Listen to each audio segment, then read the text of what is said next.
Hak veto sering diajarkan sebagai kompromi demi perdamaian. Tapi, sebagian pengamat menyebutnya sebagai kesalahan paling sempurna yang pernah disepakati dunia. 5 negara diberi hak untuk mengatakan tidak, dan seluruh planet harus patuh. Secara teori, veto mencegah perang besar. Namun secara praktik, ia justru menciptakan zona kebal hukum. Negara dengan veto tak hanya kebal dari resolusi, tetapi juga kebal dari tekanan moral global. Tak peduli berapa banyak bukti, laporan, atau kecaman, semua bisa berhenti di satu meja sidang. Disinilah teori konspirasi mulai muncul. Ada yang percaya, hak veto bukan dirancang untuk menjaga perdamaian, melainkan untuk mengontrol arah konflik. Perang mana yang boleh dihentikan? Perang mana yang dibiarkan membusuk perlahan? Lebih mencurigakan lagi, tidak ada mekanisme pencabutan veto. Seolah sejak awal, dunia sepakat, kekuasaan ini tidak boleh disentuh. Pertanyaannya sederhana, namun mengganggu. Jika veto benar-benar adil, mengapa hanya 5 negara yang memilikinya? Perang modern jarang benar-benar dimenangkan. Ia hanya dihentikan sementara, lalu dinyalakan kembali. Banyak analis menilai, veto berperan besar dalam siklus ini. Resolusi damai sering muncul di permukaan, tapi mati sebelum menyentuh lapangan. Setiap kali konflik memanas, dunia berharap PBB bertindak. Namun, pola yang sama terus berulang.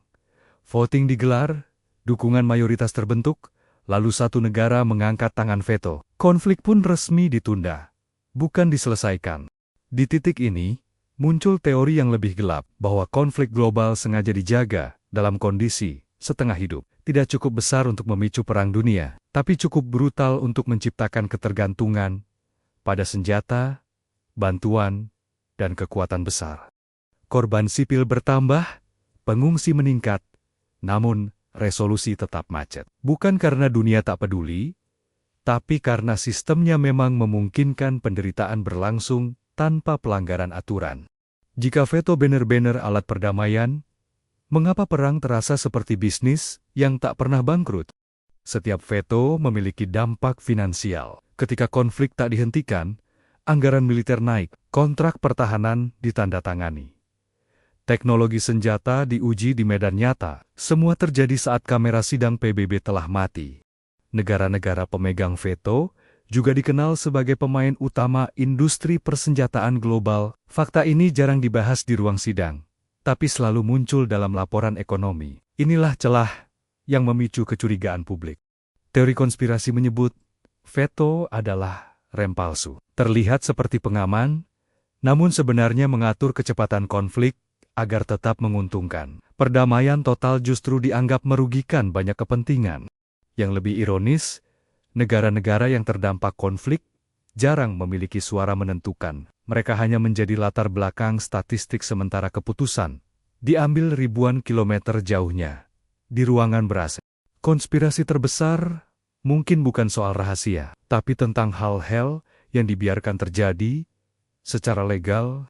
Bayangkan, dunia dikendalikan oleh 5 tombol merah. Tidak ada reset, tidak ada voting ulang. Selama tombol itu ada, masa depan global selalu bersyarat.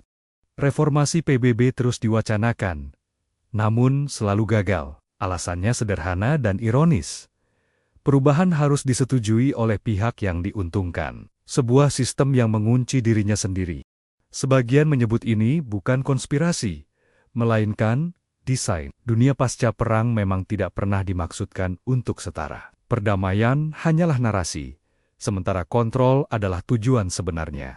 Pertanyaannya kini bukan apakah veto adil, tapi apakah dunia berani hidup tanpa ilusi keadilan itu. Karena selama hak veto masih absolut, perdamaian global bukan keputusan bersama melainkan izin dari segelintir negara, dan mungkin itulah konspirasi yang paling menakutkan. Yang lebih mengkhawatirkan, veto seringkali digunakan secara selektif. Konflik di satu wilayah dianggap darurat global, sementara konflik di wilayah lain seolah tak mendesak. Standar ganda ini memicu kecurigaan. Apakah nyawa manusia kini dinilai berdasarkan peta geopolitik? Disinilah teori konspirasi tumbuh subur. Ada yang percaya veto sengaja dipertahankan agar perang tetap terkendali, bukan dihentikan. Konflik yang cukup panas untuk menguntungkan industri, tapi tak cukup besar untuk menjatuhkan sistem. Selama puluhan tahun, reformasi Dewan Keamanan PBB selalu diwacanakan.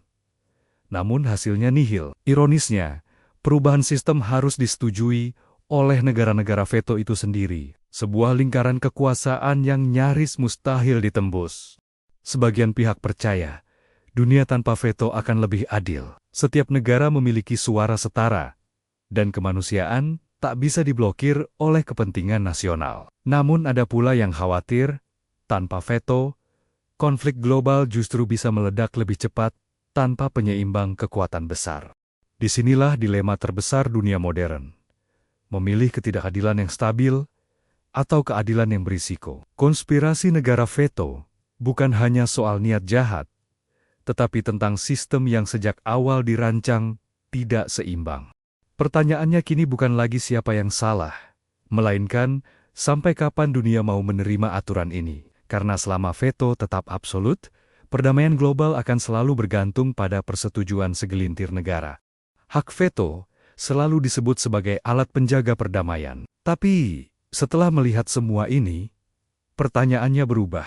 Bukan lagi apakah veto menjaga dunia, melainkan siapa yang sebenarnya dijaga.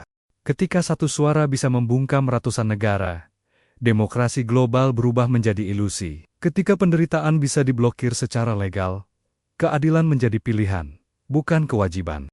Mungkin dunia tidak sedang gagal menciptakan perdamaian. Mungkin dunia sedang dikendalikan agar konflik tak pernah benar-benar berakhir. Dan selama 5 negara masih memegang tombol terakhir, perdamaian global akan selalu bersyarat.